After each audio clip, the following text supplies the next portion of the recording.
కొద్దిసేపు సల్మాన్తో మాట్లాడి మళ్లీ సల్మాన్ దగ్గర కొన్ని కూరగాయలు కొనుక్కొని అప్పటివరకు వాళ్లను చూసి షాకులో ఉన్న వారికి వాళ్ల మధ్య సంబంధమేంటో వివరించారు. డీఎస్పీ సంతోష్ పటేల్ దాన్ని ఒక వీడియో రూపంలో చిత్రీకరించి తన అనుభవాన్ని సోషల్ మీడియా ద్వారా తన ఫాలోవర్స్తో పంచుకున్నారు. నిజంగా ఎంత గొప్ప విషయం కదా!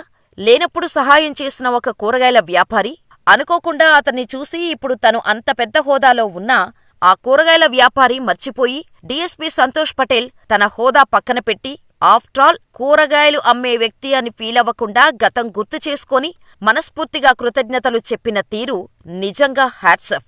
ఎంత ఎత్తు ఎదిగినా మన మూలాలు మరవకూడదు అంటారు. మనకు సహాయపడ్డ వాళ్ళని మరవకూడదు అని చెప్పే ఈ రియల్ స్టోరీ నిజంగా ఎందరికో ఆదర్శం. మరి మీ జీవితంలో సల్మాన్ ఖాన్ లాంటివారు కానీ లేదా సంతోష్ లాంటివారు కానీ ఎవరైనా ఉన్నారా? ఉంటే మాకు కామెంట్ చేయండి. అలాగే ఈ ఇన్ఫర్మేషన్ మీకు నచ్చితే వీడియోని లైక్ చేసి మా ఛానల్ని సబ్స్క్రైబ్ చేసుకుని పక్కనే ఉన్న బెల్ ఐకాన్ కొట్టేయండి.